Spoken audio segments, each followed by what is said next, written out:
What's going on, everyone? This is Tyson McGuffin. Welcome to the McGuffin Show. We're on episode 17 here, rocking and rolling. Make sure you guys like, subscribe, and turn those notifications on to the McGuffin Pickleball Club. Best instructional stuff, best podcast, and overall best content in pickleball. So do yourself a favor, brighten up your day, and like, subscribe, and turn those notifications on.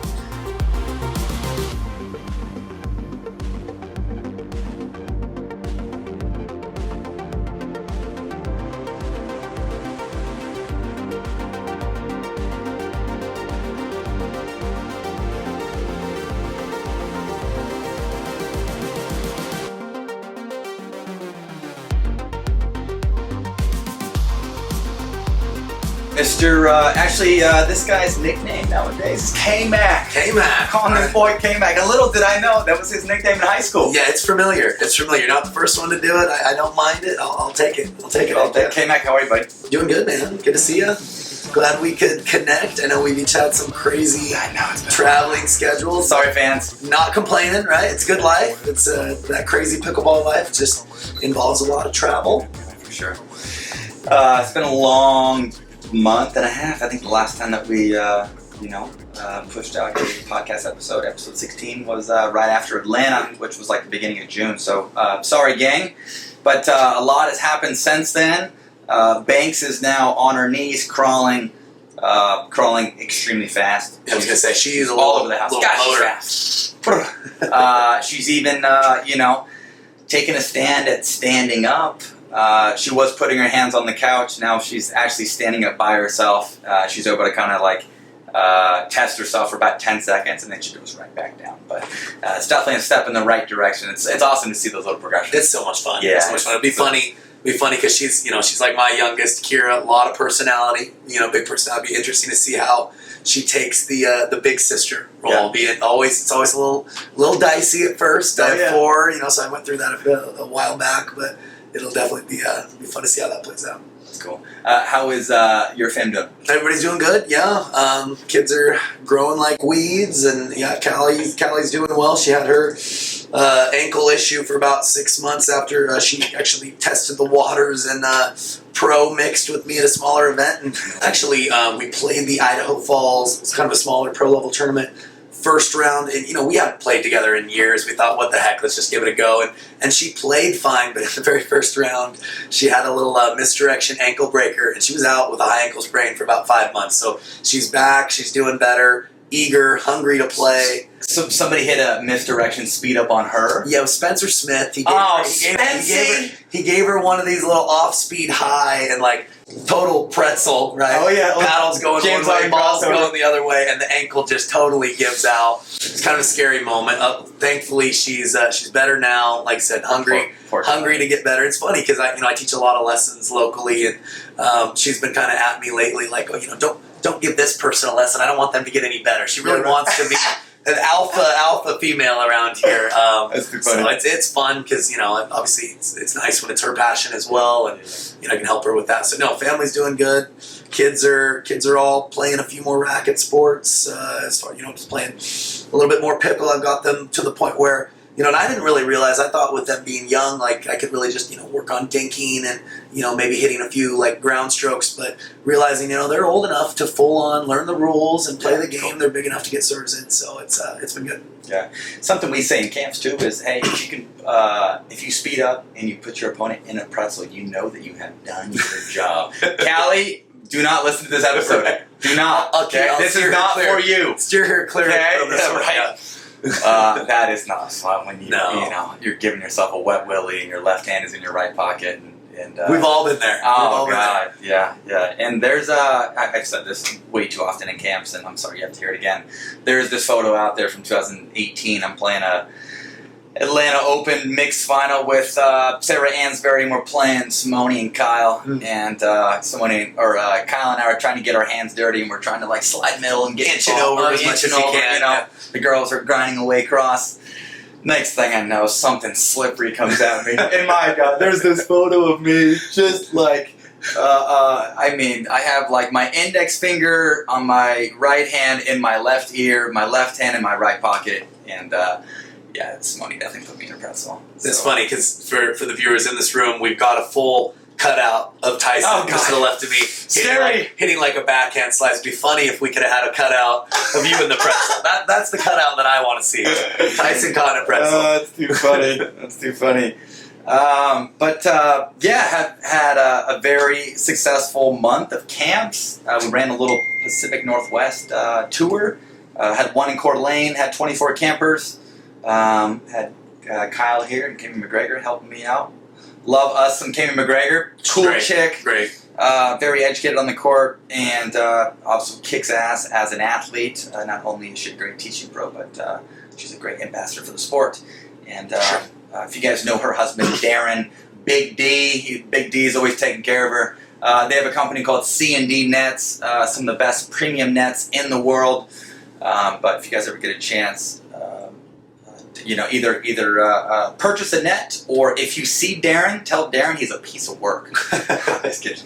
And I don't know Darren, but I gotta say, Cammie has one of the prettiest, smoothest games in pickleball. I have a feeling that if she didn't play the senior pro, she'd probably do just fine, even with the younger pro division, with as fundamental as she is. So great player to watch. Nice little crafty game. Oh yeah.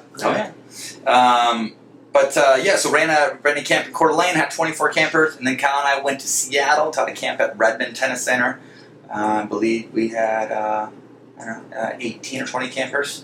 And then Kyle went to Colorado Springs. Kyle, if you mind telling us about Colorado Springs and that new facility there. Yeah. So we've had the good fortune of traveling around and seeing some pretty cool pickleball facilities. We've been to a couple of Chicken and Pickles. We went to Colorado Springs at a similar type of business model called the North Side Social, but similar vibe. I can't remember the number of courts. I think they had at least 6 to 8. All the courts were outdoors. But they had a little bit more of the seating venue to make it a little bit more social, but between playing the games. And they had an arcade inside.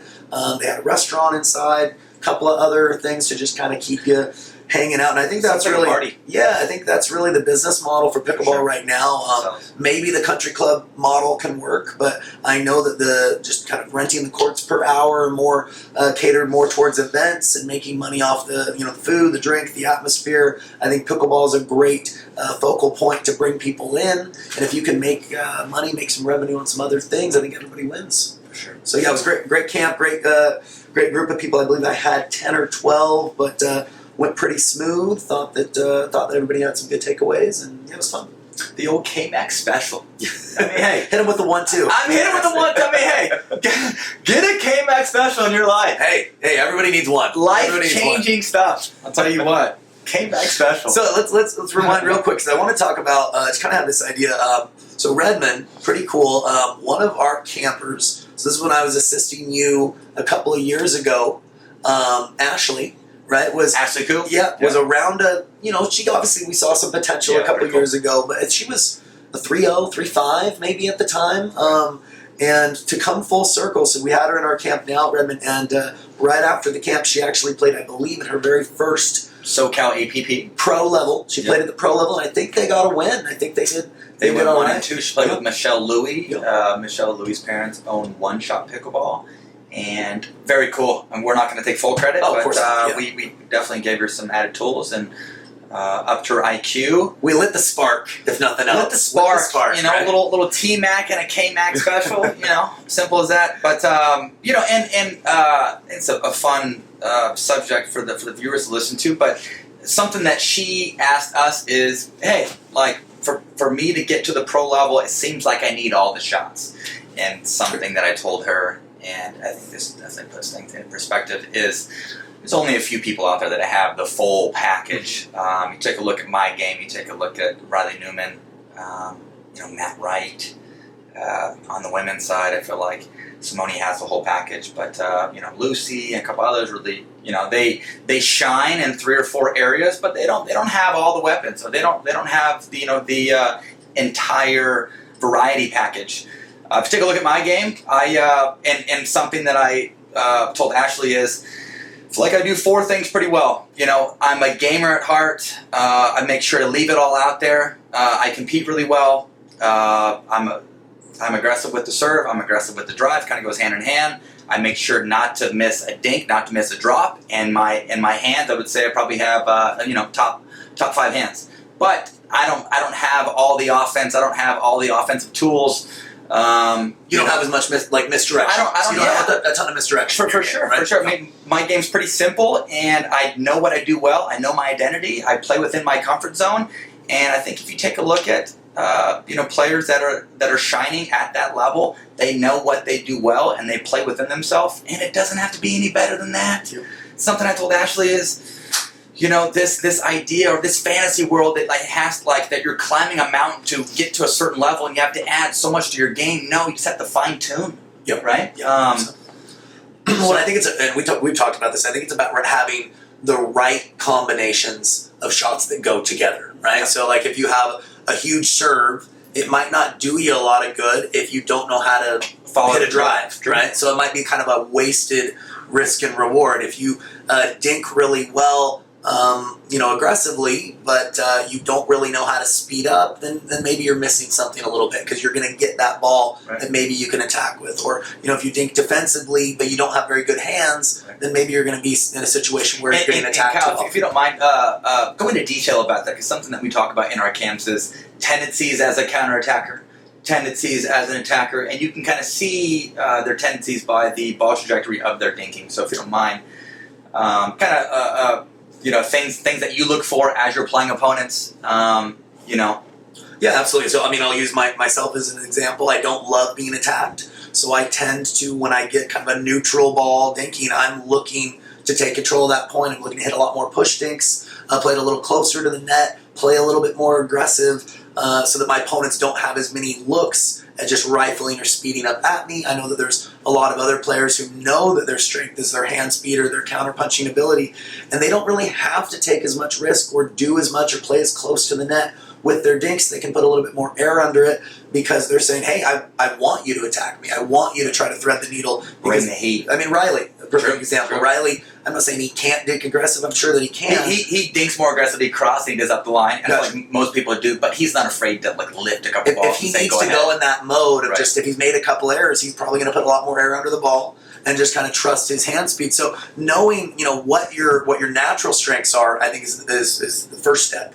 And then once you kind of understand what you just God-given naturally do well, then it's about kind of piecing the other shots that go with that identity. And I know that's something that I spend a lot of time, working on when I have students for private lessons, and we certainly do a lot of that with our camps. Obviously, we don't have enough time to completely mold a person's game, but if you can get them to kind of see what their superpower is and help them to understand what the other high priority shots are to add to their game, it's like Tyson said, you don't have to learn absolutely everything, but some are going to be more important than others depending on what your natural strengths are. And I would say taking a look at the highest level, players that taking a look at the highest level, it just seems like most of the players really aren't on the attacking side. Take a look at Adam Stone. Riley counters well. Adam counters well. I probably go back and forth a little bit, but it just seems like it's more mainstream at the highest level to really make your dinks, make your drops, but more so counter versus look to go first. And it just comes to show that if you make your dinks, if you make your drops, and you counter well, you can win, and you can win at the highest level. You know what I mean? It doesn't have to be that good. You don't have to add all these offensive tools into your game. True. When you know your identity and you play within that, and kind of like what we mentioned, last podcast episode. If you can bring the energy, bring the competitiveness, and bring that little added 10%, and just play a little better late in games. Keep it simple. It doesn't have to be that complex. Well, it seems like that blueprint, you're in every match. Yeah, you're in every match. It is a tough ask for any opponent to beat someone that's not going to miss a dink, and it's going to be very difficult to attack. You have to play a pretty clean match. You have to play a very composed match, and with those tools, you're in every match. You're in contention every tournament. Yeah. But appreciate you, Ashley. What's up, girl? But Ashley's game has definitely come full circle. Oh, yeah. And there were some other gals in that camp. Shufin. Oh, yeah. And I'm just going to stand up real quick, because anytime that I called Shufin this name, I would do this.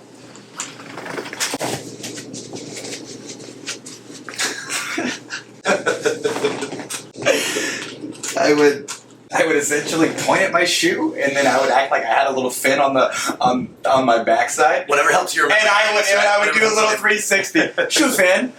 She probably saw that about 10 times. That was like the biggest highlight of the camp. And then there was another gal by the name of Lon, and Asian women. Their names were extremely complicated but too. All high level, all had nice games, and be on the lookout for them in the tournament scene soon. Yeah. And I'm not gonna lie. Asian women, they do not age. They do not age. No. I kid you not. I mean, my gosh. You know what I mean? We see these ladies in their 50s, and no disrespect to my wife at all, but I'm just saying that that ethnicity, it just seems like, my gosh, they just continue to get younger. It seems like a good 15 years. Jeez. They look a good 15 years younger than what they actually are. Insane. Yeah. And then also too, let's see here. So when Kyle went to Colorado Springs, I was in Lake Oswego, taught a camp with the legend Wes Gabrielson. I was super honored to be teaching alongside Wes G, bringing that Oregon funk.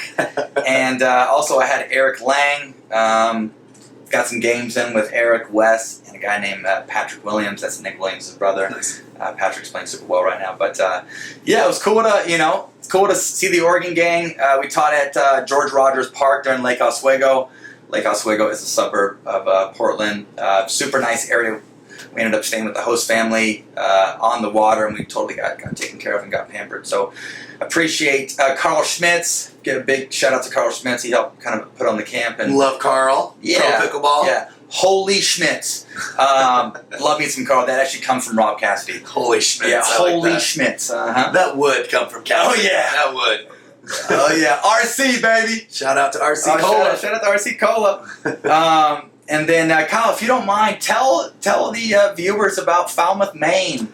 All right. So, been teaching and, traveling and teaching for the last couple of years, but have not made it that far, about as far as we can go. And when we schedule camps, we're hoping that numbers, do well as far as signups, but it's tough to predict exactly where the demand is going to be, and I think both of us were pretty surprised. So we had 56 campers in Falmouth, Maine, which is right next to Portland. That's Kyle's new standard. Oh yeah, he's not allowed to teach a camp unless he has 56. That's what they say. Hey, Kyle, can you come in and teach? Hey, do you have 56? Hey, simple as that. Get 56 signups. I'll come. But no, first time it was pretty awesome. Had some really good assistant instructors: Alex Fox, Johnson Cola, Frank Anthony Davis. Your buddy Devin. Yeah, Devin. Lisa Palcic. Lisa did a great job. So we all organized. It was pretty cool. We all went to a Red Sox game. Turned out it was Red Sox Yankees. I'd never been to Fenway. That was pretty awesome. Cool. The night before, but very logistically, that number was definitely a challenge. We had a 3-0, 3-5 group, 404 plus group, but we didn't have enough courts to have everybody in the same location. So we're bouncing a little bit around, as instructors. But the craziest thing about it, the heat and humidity. We taught at an indoor tennis center, and they had the fans going but no air conditioning, and I felt so bad for the campers, working hard. Couple of different guys were sweating so profusely that they had just a full puddle underneath them. We had to take towels, on timeouts and dry it off. But, I was sweating just being in there and not even playing, obviously. So definitely there were some unique curveballs as a lead instructor that I hadn't had to deal with. But I felt like, we got over the hiccups on day one. It ran very, very smoothly on day two for sure. And, I think for the most part, people, they appreciated us, making the trip. I think the East Coast right now is really hungry for a lot more, higher level instruction. It seems like it's growing very big up there. So I'm sure we will be back. I think we're, and just so the viewers are aware, looking at camp schedule next year, if you guys are interested, we have about 80% of the camp schedule kind of finalized right now. We're going to be publishing camp schedule probably the end of August, but something that's in the works is a little Northeast camp tour. Heck yeah. Probably Falmouth, all those little states. Yeah, if we get hit a few spots, New and make it Hampshire, work Connecticut, a little more efficient. I like that. Yeah, but and then when Kyle had a quick No, he didn't have a quick turnaround. Did you have a quick turnaround? Where did I go? Honestly, I'm drawing a blank. So hang on, but no, sorry. So you played Beer City and then you played Coeur d'Alene. Or sorry, you played Beer City and then you came and talked Coeur d'Alene. Yeah. And so we had a Coeur d'Alene camp actually this last Monday, Tuesday, and after the Coeur d'Alene tournament. If you guys are ever interested, the big Selkirk sponsored Coeur d'Alene pickleball tournament is always the second week of July, and then I'll be piggyback with the camp on that Monday, Tuesday. If you guys want to come get McGuffin or get a little K-Mac special in your life. Hey, doesn't hurt. Doesn't hurt. But had a great time at the camp. We had 16. Just Kyle and I ran it, and always love to be. It's nice just to wake up in my own home. It is nice. Go in the garage, throw all the stuff in the car. Go down to Cherry Hill. Well, be able to come home, spend a couple hours with your family. It's nice to be able to do what you do, but not have that travel aspect. 90% of the camps, if not a higher percentage, is obviously on the road. And something cool for next year, partnering with PPA. We also partnered the camp company with Chicken and Pickle. We partnered in with Discovery Resort and Sandra Resorts. So out of the 20 PPAs, we're going to be running camps on Monday, Tuesday, at 12 of them. Like I said, that schedule will be available at the end of August. And then Chicken and Pickles, we're going to be hitting all Chicken and Pickles next year. I'm doing 4. K-Mac's doing 4. And then we're hitting a few Discovery properties. It's a bit more private. And then we will do some destination stuff. We're doing 1 week-long camp in Jamaica, and then 1 week-long camp in Turks and Caicos. So not too shabby. It's going to be a big 2022. I'm excited. Big 2022. And lots of cool stuff coming. Lots of cool stuff coming on my end with brands. Last month and a half, I've had a bunch of phone calls and a bunch of meetings with new potential sponsors or new potential brands coming on board, joining the McGuffin train, and super excited about it. And I know my wife and I feel like we've kind of hustled and grinded and kind of built this little empire, and it's cool. I feel like it's all kind of coming together now. I just got verified on Instagram, just got verified on Facebook. Got some new brand deals coming in.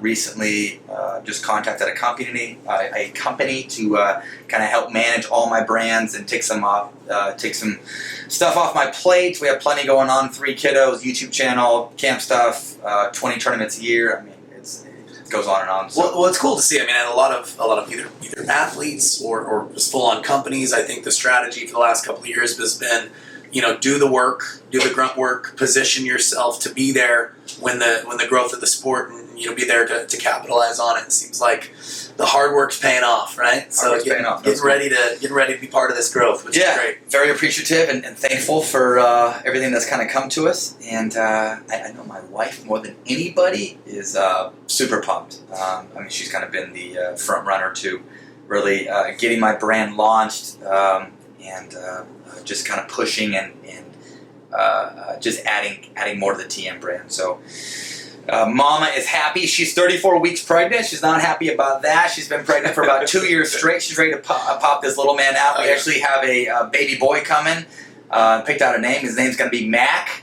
Right. Mac McGuffin. Mac McGuff. I love it. Mac Daddy. I'm just going to call him Mac McGuff. Mac McGuff. Mac McGuff. Oh, yeah. I like it. But people are asking if I'm calling him Mac after Mac from Punta Gorda. If you guys know Sue and Mac. Sue and Mac are like my pickleball grandparents. They actually came to our wedding in Los Relays a couple years ago. But no, I am not naming him after that Mac. Sorry, Mac. Love you. Yeah, sorry, Mac. Love Sue and Mac. Love me some Gracie Goo. But no, my wife kind of picked up that name, and it's short and sweet, and thought it'd be a good name for a boy. But okay, YouTube channel. Again, make sure you guys like, subscribe, turn those notifications on. I believe we have 5,700 subscribers. I want to pump that number up. Why? Because this guy gets the belt. This guy gets I get the YouTube belt for having the best content, the best instructional videos, and the best podcast in pickleball. So everybody else is just playing for second, is what you're saying. Playing for second. Playing for second. Obviously, as of now, I think Primetime Pickleball is probably winning that category. Jordan does a great job. A couple people that you should follow on YouTube: Primetime Pickleball, Simone Jardine, Mark Renison, Into Pickle, another guy based out of Florida. But there's lots of good content out there. But I personally feel like mine's the most professional. So make sure you guys tell your friends, family, tell your kids. I'm just kidding. But like, subscribe, and turn those notifications on. We are in week 7 of the Fundamental series. I just posted 3 videos about speed ups this week. Speed up and clean up, baby. If you play with fire and you're not ready for fire to come back, you will get burned. Okay? Simple as that. Simple as that. But we did. Obviously, we're keeping this theme of level-specific drills and games. There's a bunch of value in this week's videos. I also wrote I've been doing a little instructional segment in the Dinks newsletter. I wrote a fun little piece in there about attacking and counterattacking. So if you guys want to take a look at that piece, definitely subscribe to the Dink newsletter. There's lots of good stuff in there. It's probably one of the better newsletters in pickleball. Pretty good content. Don't know if you're subscribed, but they do a very good job. Thomas Shields and Jack Foster is the content guy, or the videographer. But yeah, they do a good job of highlighting PPA results. Actually, APP and PPA results. They have Kyle Yates' little corner where he does like a little regular rant.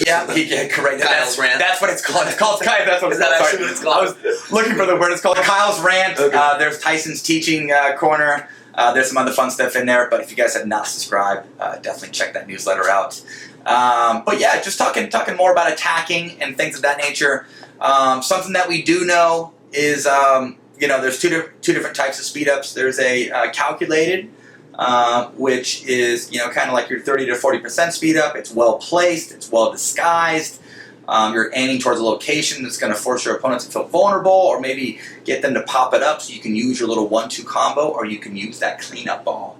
And then there is I don't want to call it a bailout speed up. It's just a higher pace speed up. It's like a bait speed up. You're having them take the bait for playing it. It's like a pitcher throwing, they've got 2 strikes on a bat or a high fastball. You're just kind of daring them to go for something. Testing them, for sure.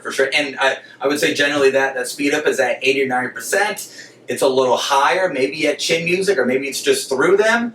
But it's tactically, it's for the counter puncher that wakes up, that thinks about their hands, that their hands get them out of bed, if you know what I mean. And at the end of the day, they love their hands. When they show up at the courts, they want to do one thing and one thing only. They want to freaking counter punch. If you're playing an individual like that who falls in love with their hand speed, I would speed up a little higher, and I would speed up pretty hard. Why? Because I guarantee their tracking ability is not very good. I feel like as you were describing all those details, I just was thinking only Dave Weinbach. Ooh. Just completely Weinbach, right? Doesn't want to back up, lightning fast hands. I'm not going to comment. All right, don't comment. I've only played Dave once, and he got me, so I don't mind. The Dave Weinbach. Think of high and hard, somebody like Dave, fast hands, doesn't back up, doesn't reset as much, wants to send a message. Probably not a bad tactic. Send a message. If you've got somebody like that in your group, high and hard might be the right answer. High and hard. I think if you tried to speed up at 30 to 40%, and you tried to find spots on your opponent's body and it didn't work, plan B would be bring the fastball, right? Let's see here.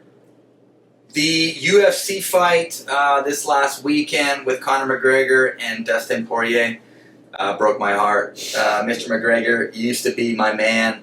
I'm not gonna lie, I lost a lot of respect for this guy. Said some pretty awful things about Poirier's wife. Is that before or after the fight? Yeah, it was before and it was after. Okay. Yeah. And if you guys watched the fight, it was all that build-up for nothing. Donald Trump was in the building. The whole Cleveland Browns football team was in the building. There were so many celebrities in the building just to come and watch that stupid fight. Conor McGregor made $5 million. Dustin made $1 million. If you guys knew this, but Conor got the Forbes highest paid athlete award last year. I believe his net worth was like $130. LeBron James came in like number 7. I think Messi was number 2. Just comes to show how much of a stud that guy is.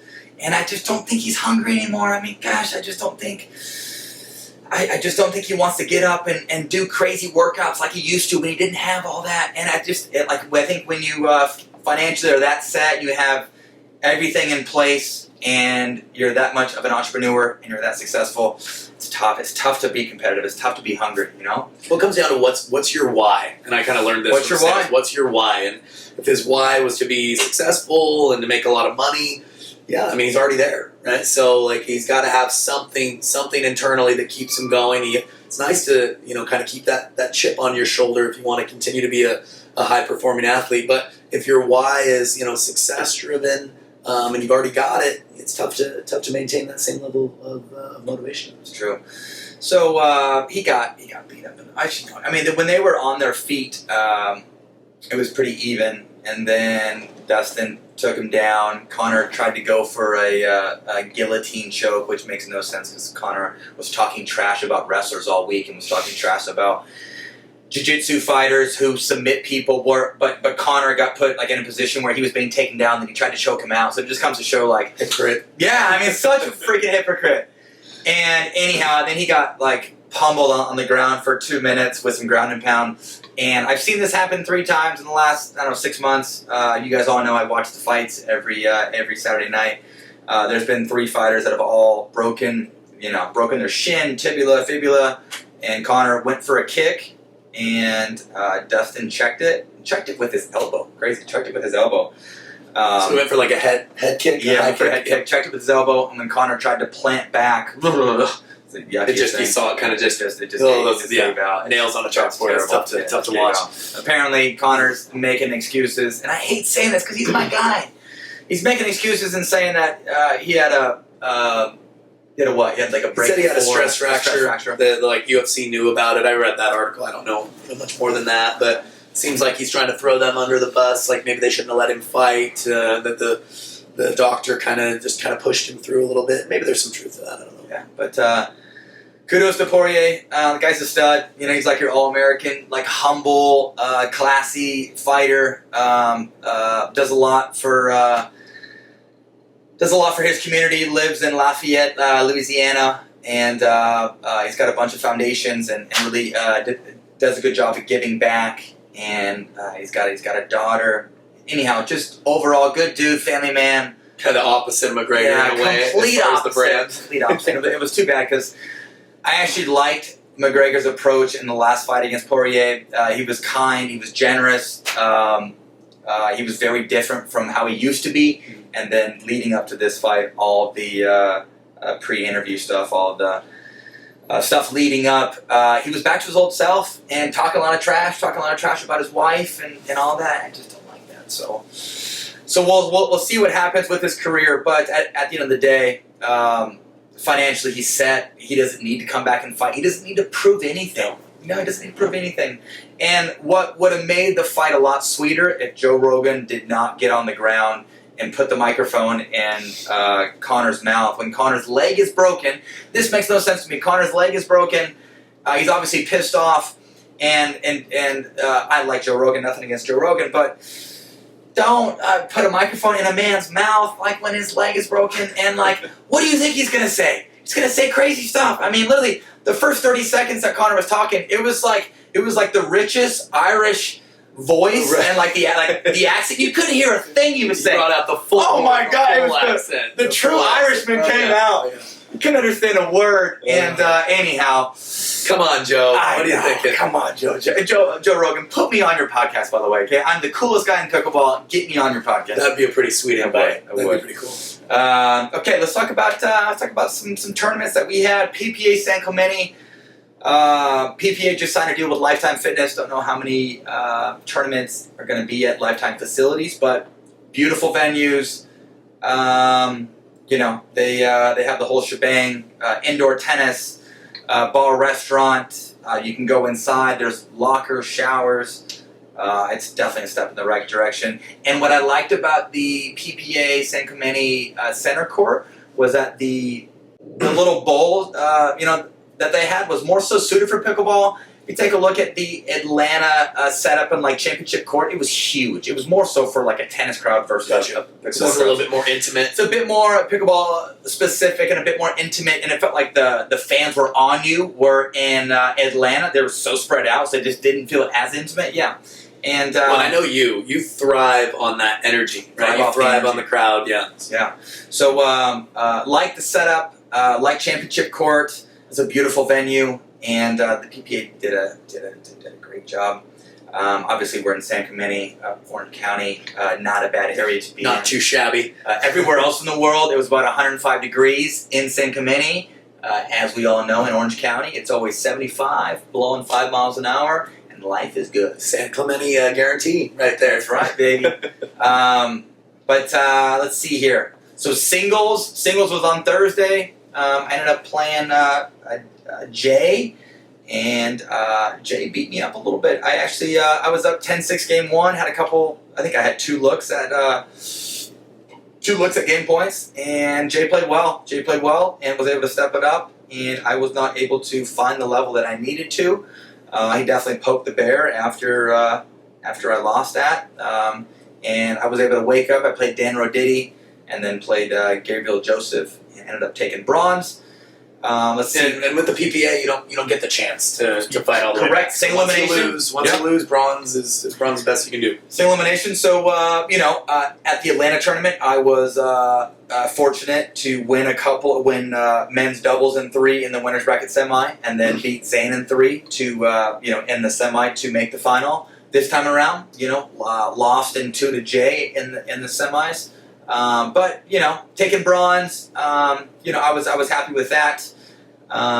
Jay actually pushed Ben in the finals. Jay won game 1, was playing well, and actually looked good in game 2. And then Ben did Ben, if you know what I mean. And when Ben does Ben, it's identical to what Djokovic is doing right now. I mean, it is disgusting. Yep. Mixed doubles, played with Callie Smith. She played great. We were up. We ended up losing early on, and we're playing Kyle Yates and Anna Lee. I believe we're up 12-1, and we end up losing. Ended up losing like 12-15. Jeez. Yeah. Wow. That's a huge swing. 14-point run. It comes to show that anything can happen in pickleball, and never say never. There's so much of that stuff going on, and I've mentioned multiple stories where I've been down and I came back and I was up. So Annalise pretty fearless, isn't she? Annalise fearless, bringing the fire. She brought the offense when she needed it, and Kyle played well as well. Let's see, and then men's doubles was on Saturday. Ryan and I won all the way through. Actually played Loong and Spencer Smith in the winners bracket semi. After they just beat Matt Wright and DJ Young. That was kind of an interesting pairing. It's a good win. Yeah, a good win. And we kind of rolled over those guys, but we had played that team a couple of times and kind of know how to play that team. They've been pretty consistent, though. I mean, as a partnership, seems like they're making a relatively deep run every time they play. And it's true. Spencer's relatively new-ish, at least on the doubles scene. So plays the left pretty well. Yeah, been an impressive duo. Plays the left pretty well. Like his game, he punches well, but kind of like a Zane Abatel, he tends to scramble too much. He's like 4 feet off the line. Just like that punch when you're scrambling and you're 4 feet off the line just doesn't doesn't get on you all that quick. To get that through. Very, very different. And it's not really going to speed up out of the air. So it's just no disrespect to those guys at all. I'm just simply saying that when I play that style, I just don't feel a lot of pressure, right? Gotcha. I actually watched the Johns boys play Divier. They actually, Johns and Johns. I thought it went 3. Somebody from the crowd who may have been hammered told me that it was in the 3rd. It was like 9-all, and I was like freaking out. Come to find out, they won 6-9. Okay. Stop it. Not quite as much drama as you thought it was. Stupid. Let's see. Ryan and I ended up losing in the finals in 3 to Johns and Johns. We just simply don't have an answer for that team, but we will here very soon. Pretty cool. I got to coach my girl Leah Jansen on the sideline. She's down 2 games to Anna Lee, and she was able to bring the goods when she needed it. And something that I continue to tell her, because Anna Lee was playing pretty stinking well, And when somebody's playing that well, tactically, there's not much I can say tactically, but one thing I can do is really build her up and build her up mentally. So something I kept saying is, I said, Leia, show me that little added 10%. Like, if you're gonna beat this girl, you've gotta bring the energy, you've gotta bring the competitiveness, and you've gotta show me that you can fight and you can make your way through it. And she was able just to raise the notch a little bit, and that's all it takes. I feel like if you're in that position and you feel like like your opponent's playing super well, naturally it feels like you're climbing a wall and you have to do so much to bring yourself back in the match. But little do you know, it's just little adjustments and it's just fine tuning. And sometimes it's just having somebody in your ear just firing you up. It's a great point. I mean, sometimes the answer isn't completely throw out the game plan and go to something new. Sometimes it's the same game plan with just a little more of a chip on your shoulder, 5 or 10% Stand a little taller. And just know that your opponent on the other side is human, right? They're very capable of their level dropping just a little. If one person's level drops, the others goes up just a little bit. Yeah. That can be the difference completely in momentum right there. Yeah. So I also kept saying, show me the goods. Like, show me your best stuff. Because she was playing well. She was playing at like a B+ game. But I knew she had another notch. You knew she had a little bit more. Me as a coach, that was my job. Get her in a position where she could find her best stuff at the right time and find that notch. She won 3 games in a row. Sick. We haven't seen, because we're relatively new, pickleball to the best of 5. If I'm not mistaken, I think that's the first time in doubles or singles that somebody's come back, losing the first 2 and winning the next 3. I could be wrong. Yeah, but I think, there's not a lot of others that become members. It's very true. It's very true. That's a pretty gritty performance right there. For sure, she lost to Catherine, at the Atlanta Open 5, and then this was Leia's first time winning a PPA. She wins it in 5, wins 3 games in a row. Yeah. It was pretty cool. Pretty good confidence builder right there. I was extremely happy for her. I was not happy about the on-court antics, back and forth. What was going on stressed me out, and I made sure to tell the Waters that I'm sorry.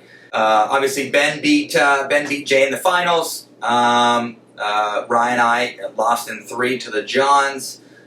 Mixed final. Johns and Ben and Simone 1 and 3. Lucy and Matt have not beat that team for a while. I feel bad for that team. I mean, I've been in that position for a while. Everybody's in that position where they're losing to Ben. Yeah, it's a tough matchup. It's a tough matchup for them. It's got to be frustrating when they're beating so many good teams along the way and just not able to get through that final step. But no one else has really been able to either, so they can't feel too bad about it. Somebody's got to find an answer. Yeah, so the whole week of San Clemente, I was there by myself. Stayed with a fun host family, Mary and Steve. Appreciate you guys. Also have my buddy Devin Schmidt there. Shout out to Devin. Devin's a teaching pro over in Seattle. If there's any listeners from, or I guess in the Seattle area that play pickleball and you guys are looking for instruction, Devin is working up north, kind of up in Edmonds, at a Peak facility. I don't remember what the name of the facility is, but you can find Devin Schmidt on Facebook or on Instagram. He's posting a bunch of flyers about all the programming that he has going on at the club. But I've talked with Devin myself a few times. Does a great job. What I like about Devin as an instructor is if he feels like a different instructor knows more than him, he sits back and he takes it in and he adds it to his repertoire. Where he's very natural is he's super personable, makes it fun, but he's really, in credit to him, I feel like he's studied teaching over the last 6 months to a year, where he does a really good job, pretty well-rounded instructor these days. So definitely check him out if you're in the Seattle area. For sure.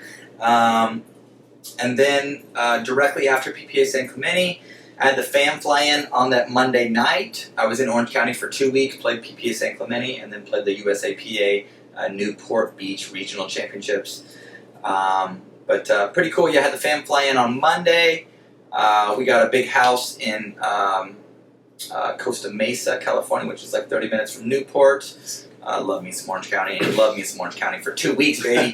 But yeah, it was cool. I had my son, oldest, Sky, Ty, Banks, had my wife, Sharon, and then another gal who kind of helps anytime that we take the whole crew. Kind of acts as a nanny and really takes care of the kids and stuff like that. And we are very thankful for her. So and obviously with one more kid. we are just kind of building a little team around. Need all the help you can get. Need all the help we can get. You guys are packing a punch. We are. But pretty cool. You know, had a great week of training. I want to give a big shout out to Matt Chow. Matt Chow's my boy. He's actually pretty cool. He's actually coming to Coeur d'Alene next week. He's coming to stay with me for about 5 or 6 days to come train. And then he's heading over to Bend to go play the Bend tournament. I believe Kyle is I will be there. Yeah, I think I am only going to do men's doubles. Didn't seem like I could get into singles. Okay. If I still can, shout out to anybody who could squeeze me in there. I'd be willing. But I played some rec games against Matt Chow a few months back, but just been watching kind of his results at the pro level. Like, I don't think he's been playing very long, and he's doing work. Yeah, probably more of a singles guy, but definitely coming around on the doubles scene. Got to practice with him Tuesday, Wednesday. Found out Wednesday morning that we're using the Franklin ball. Luckily, it's easier to switch, or it's easier to make the transition go that direction, Dura to Franklin versus Franklin to Dura. And had my first Triple Crown. You know, I been waiting 5 years to get a Triple Crown, and Mr. Johns has kind of been in my way, if you know what I mean. Ben, just leave the sport, buddy. Okay, I mean, you're just way too successful. Just retire. God, I mean, gosh, man, you're just winning way too often. I'm just kidding. I won a Triple Crown. Granted, I did not have to go through Ben, so, you know, I'm more than appreciative to take home 3 golds, but it makes things a little sweeter. I haven't beat Ben in a very long time, but it would make things a little sweeter if I could beat that man in the finals, and or just if I am going to win an event, I would rather beat the best. Obviously, I wasn't able to watch the match. I can't remember if there was a live stream. Either way, I was just kind of looking at my phone, updating with the scores. But saw you played Zane early on in that day, and Zane's capable of just blasting winners past anybody. But I hadn't seen you lose a lopsided scoreline like that in, I don't know, maybe ever. So 12 returns. Yeah, I mean that's going to be a short day in singles when you're gifting returns like that. Easy to do against Zane's serve dancing all over, but credit to you, man. Not only did you fight back, and a lot of people. Let's just call it how it is. There's a lot of singles guys over the last couple of years, that are bigger names. They lose, and then all of a sudden, oh, I had a bad back, or they pull out, they withdraw, but you fought all the way back through, beat some very good players, every step of the way. I can't remember everybody, but I feel like Gabriel Joseph was in there, won a tight one against Jay. 11-9 in the third. I'm up 9-1 in the third, almost blow it. But yeah, pulled through, and then to come back and double dip Zane. You want to talk a little bit about that final? We're using the Franklin ball. It's a lot more cat and mouse. Right. Points are a bit more physical. It's a different animal using that ball in singles, obviously, than using the Dura. But beat Jay in 3. After I lost to Zane, though, I was just pissed off. Like, I hadn't been bullied like that, and I said that in my interview.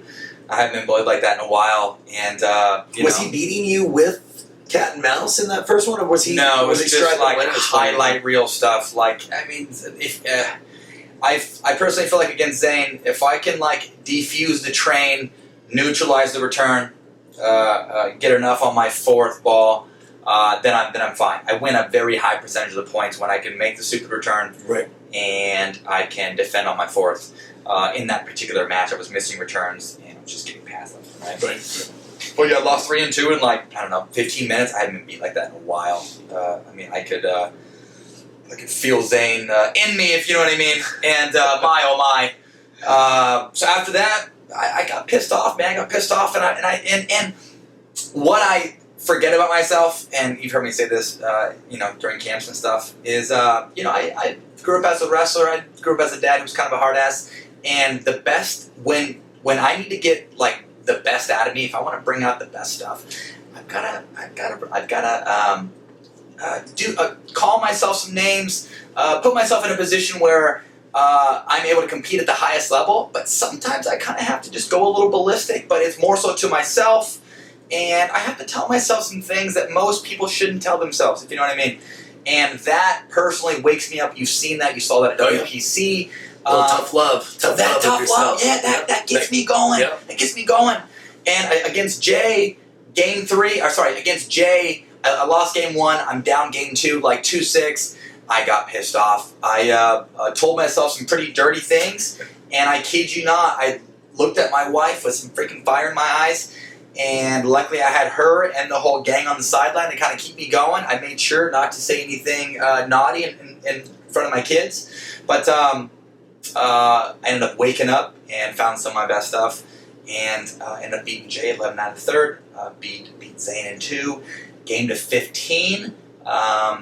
Was able to rev up the serve a little bit, and kind of, it was, things were a little differently in that game to 15. The first time that I played Zane and lost in 2, I missed 12 returns. In the game to 15, I served much better. Zane missed 10 returns. Comes to show that serving, returning, and that third ball, and what you do with that third ball, I mean, it decides 80-90% of the points. The first three shots. So true. But game to 15, I'm up 13-8. 13-8. And then I think I had, I'm up 13-8, sorry. Up 13-8. Zane roars back. He starts adding some more junk to that chainsaw serve. He's closing his stance. His back is against me. He's adding spin. He's like facing me, turning, doing like a total 180, and then he wasn't adding topspin. It was like he was closing his stance. His back was facing me, spinning, doing a 180, and then it was like this like inside carver, like a can opener, and I've never seen so much disgusting spin on a ball. I mean, literally, I'm jumping all over the place just to get the stupid return in, and when he was down 8-13, he started to get a lot more on his serve. He started to kind of go for broke on the serve, and he started to go for broke on the forehand. Zane told me that at 13-all, he hit the biggest forehand of his life. You guys can go back and watch it. I hit a pretty decent return. Zane hits this nasty serve. I hit a return cross court. Pretty sure it hits both lines. It's in the back corner. Zane's off his back foot and basically hits like a fadeaway inside-in forehand that's just screaming. It's half on, half off. I asked him if it was in. He said yes, it was in. I'm not gonna overturn that. I really kind of had a hard time seeing it, but it was definitely on the line. And I'm down 13-14, thinking, oh my gosh, I did not come here to. I was not up 13-8. I did not battle through the back draw to be put in a position where I was there, but I got taken from me. 2 places that I hate to end up is silver and 4th, and I think Kyle knows this. Oh yeah, and yeah. You know what? I ended up digging my freaking feet in, and was able to raise the level and really lock in, not miss a return, put the pressure on him. Poor Zane misses 3 returns in a row, and I end up winning the match. Yeah, 3 returns. It's a tough way to end it, especially because, like you said, if that's 10 for the match, I mean, his level other than his return to serve must have been pretty scary, pretty amazingly scary. good. It's just a train. Yeah, but yeah. I mean, and granted, his backhand's a lot better now. I mean, he can tee off up the line, he can take across, but the serve and the third ball bang is real, very real, and it's even real with that soft, mushy Franklin ball. Well, it's crazy that he's turning his back. I mean, and for viewers at home, maybe Zane will correct me if I'm wrong, but my understanding is the reason he's kind of going backwards is so that you can't see, because now with the new chainsaw serve, more people are doing it, you can study and kind of get a read on which direction the ball is going to break if you see what sort of spin is thrown up in the toss. But if he hides that and turns around, I don't know, did you have any idea when the ball bounced? Did you know if it was going to jump up or break to either side? Did you have any kind of a read on it? Nobody can read that. No. I know. No, and so a little tip for the viewers, something that I did differently the second time that I played him. I'm playing on grandstand court. There's lots of room at the baseline.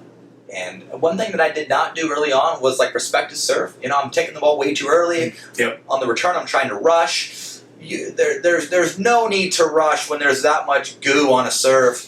You're much better off giving yourself lots of time, letting that thing kind of dance, and then making your adjustments from there versus trying to guess or trying to take the ball as like a half volley. I mean, I was able to kind of use the court that I had and use all that room at the baseline, give myself some added time. And with that added time, I just kind of floated the return. I tried to be as athletic as I could as he was driving, so I could just neutralize the fourth. But like what I mentioned previously, I won a high percentage of points when I neutralized the serve. I mean, I got the stupid fourth ball down. But yeah, good day, and then kind of used that, kind of carried that confidence throughout the weekend. Following day, played with Mr. Loon. That's the first time Tyler and I played together. Yep. Loon is a total stud. I'm glad that I was able to, help him out with that title. I believe that was maybe one of his few men's titles. And if you don't know Tyler, the guy competes well. He's a total gamer. Ernie's like there's no tomorrow. Probably one of the better Ernies in the game.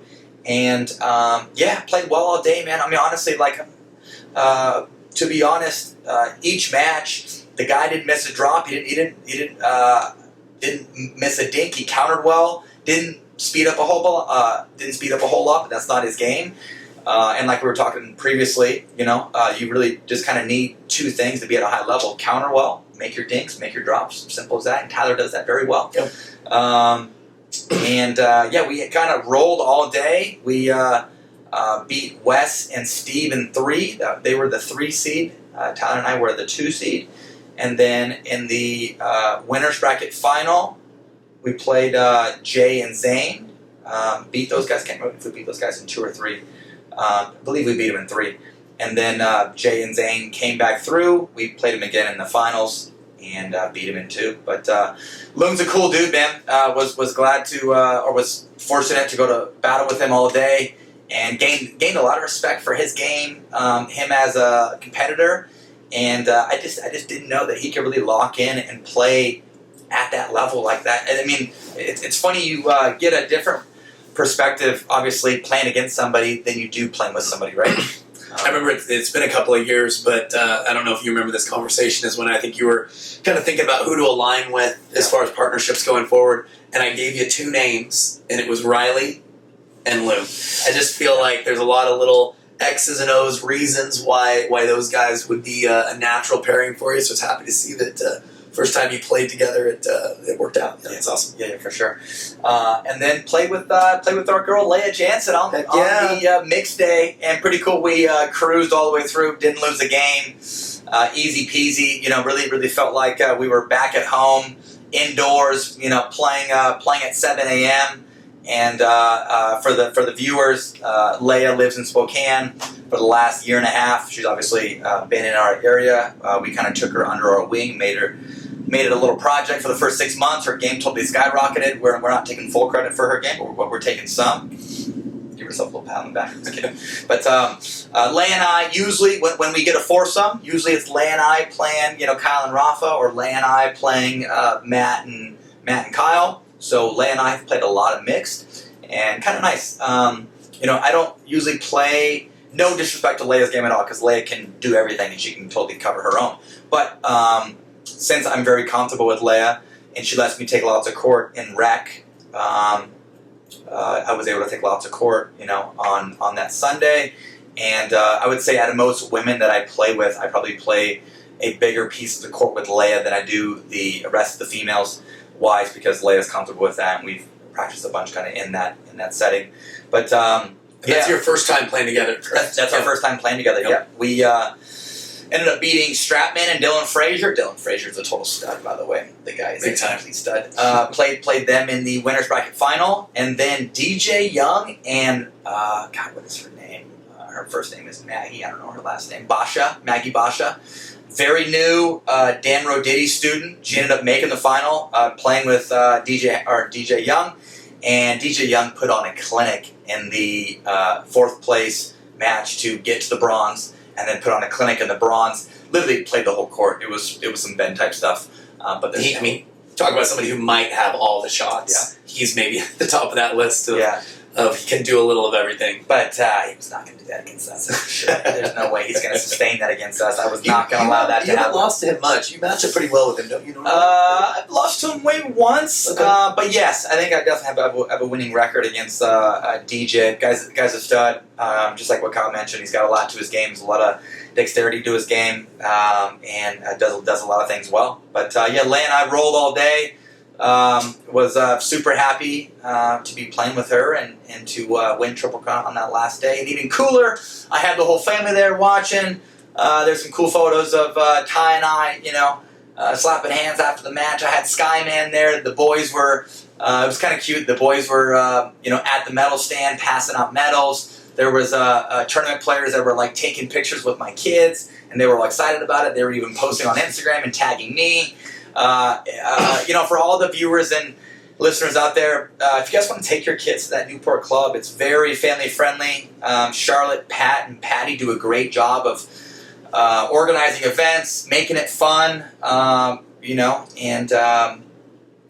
it's just always a good time. They've done a bunch of bigger tournaments there this year then.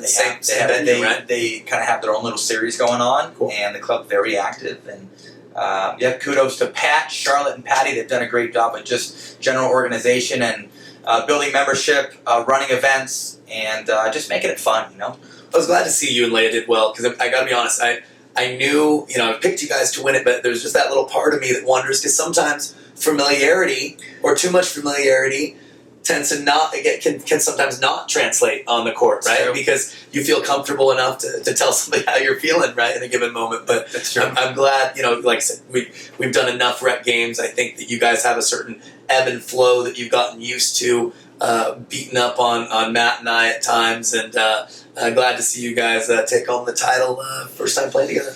Yeah, very cool. Kyle, if you don't mind, tell us about Beer City. Yeah, I love going to Grand Rapids, and I was a little sad I didn't go to Grand Rapids this year. Shout out to Andrea Coop. Yeah, no, really well-run event. My first time playing it, was happy that I went. I got asked by Shelton Baptiste to play in it, and I've been a fan of Shelton's game for a while. Kind of funny. I think Shelton's just watched me play a couple times in doubles and singles, but we've never played with each other or even against each other in doubles. But I think he knew my game, I knew his. He asked me to play. I was excited about the prospect. Thought our games would match up pretty well, and they did. So we end up, I think, tying for fifth, beat some good teams along the way. Cool.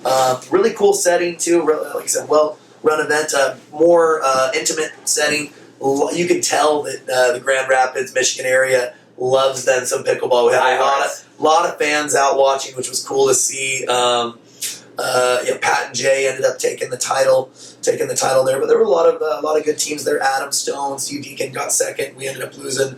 We lost in 3 to Dylan Frazier and AJ Kohler, and eventually lost to finish in 5th against team the Robs, Rob Nunnery and Rob Cassidy. I made the mistake of thinking a green light ball could go through Rob Cassidy. And nope, you still have to find some awkward locations. Not his hands are, I don't know, maybe the fastest. It's tough to give somebody the title for that. Bravest man on tour, where he'll pop a ball up and he will hold his ground and he will say, "Bring that shit." And I double dare you to go through me. And it's pretty darn effective. It's definitely frustrating to hit a ball as hard as you can when somebody's 14 feet away from you, and all of a sudden it's coming back. Gotta get on you to hurry. Oh yeah. But played well, good match. Shout out to Dylan Frazier. I mean, talk about an up and comer to watch. I mean, he's more than an up and comer now. I mean, with his results, I mean, he's already on the scene. But his first time, not only did they do well in doubles, I think they finished 4th, him and AJ. But first time playing singles, if I'm not mistaken.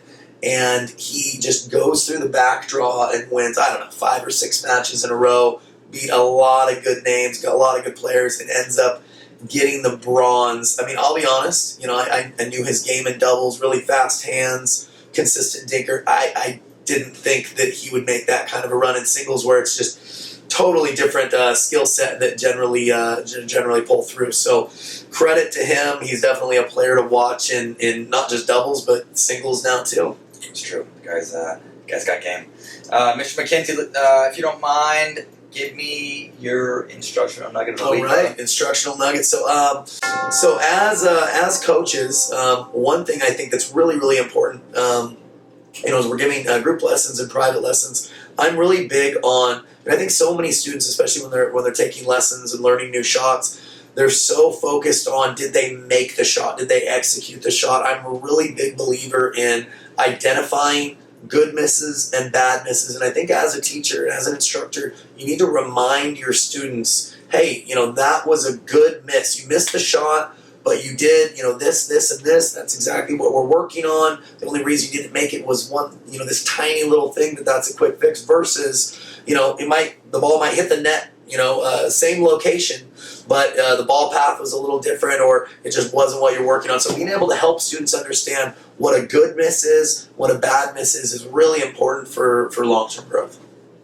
I like that. What do you have for us, man? Yeah. So my brain has been locked on speed ups for a while, just because of the fundamental series, doing all the notes. Just wrote an article for the Dink newsletter, and kind of like what I mentioned previously. I think you have to kind of do a little trial and error, test your opponent a little bit, kind of see what sort of counterpuncher they are. But something I think you should look for is what side's not going to hurt you as much. If you're taking a look at zones, if you've watched the instructional video, zone 1 is off to your left hip, zone 2 and 3 is in the body, zone 4 is off to the right hip. Sometimes testing the forehand, sometimes speeding up to the forehand, knowing that technically that side tends to overswing. There's lots of range of motion. There's nothing wrong with speeding up and then getting the heck out of the way. So I think don't be afraid to kind of test some different zones, see what zones work. Obviously, we all know that finding that dominant armpit makes sense. But if that dominant armpit doesn't make sense because maybe they're sliding to one side and getting space, test the forehand, test zone 1, maybe go up a little higher towards the chin, little chin music action. And I think this is a hurdle that I'm still trying to get over, is if you speed up and you feel like the counter gets on you super quick, but it's high, and your hands are like really fumbly, or like your hands don't feel organized with your recounter. I used to think for the longest time that it was technique based, or that my hands were slow. Speed up, Tyson. Get faster. Okay. Little did I know that I've just got to get the hell out of the way, right? Like if somebody drives at you, or if you speed up and it comes right back and your hands are like, it's up by your chin and it's high and it goes through you and you feel like your hands are late, there's a much easier way. You will never know until you let one go. That's probably the toughest one. That's the toughest one. That's the toughest one. Is speeding up and bringing the tempo. Having discipline. It's tough. It's what we teach to. You're thinking 1-2, 1-2, so you're already ready for that ball up. Right. But when you break, I don't know what the best parameters are, but like you said, I think when you feel yourself disconnecting, try to have that composure and that discipline to at least let one go and gauge, at that speed, where's that ball really landing? And I think you're right. A lot of times it's sailing. Yeah. So think about using the 1-2 combo. Think about using the initiation or the first speed up as a combo so you can clean the next one. Mr. Mckenzie, any last notes for the viewers here? No, just excited to be back doing this podcast. We'll try to get them cranked out a little quicker. I know it's been a while, but I know my schedule is going to slow down a little bit. I think we're going to connect. We can probably do a few more. Next month. We're going to be grinding the next couple weeks. You're going to. Are you doing Seattle Metro? Yeah, I'm playing Seattle Metro next weekend. Next for me. Right after that, I'm teaching a camp in Bend, and then playing in Bend right after that. What's next on your radar? Yeah, I'm home for a couple weeks. Chow comes in next week. Riley's actually here on the 18th. So got a couple guys in town. So I think we'll have a couple solid weeks of training. Getting into Orange County nice and early like I usually do. Probably get in Sunday night. I'm actually teaching a camp with Dan Roditi on that Monday. And then I have Tuesday, Wednesday to train. And then it's time to make 3 finals come Thursday, Friday, Saturday. Heck yeah. My name is Tyson McGuffin. This is the McGuffin Show. Appreciate you guys. Have a good day. Thanks, everybody. Good example there. M was kind of late to coming in. I think Troy was looking to slide. Troy slid last second. You waited. You had more time than you thought. Went up the line. Very nice there, okay?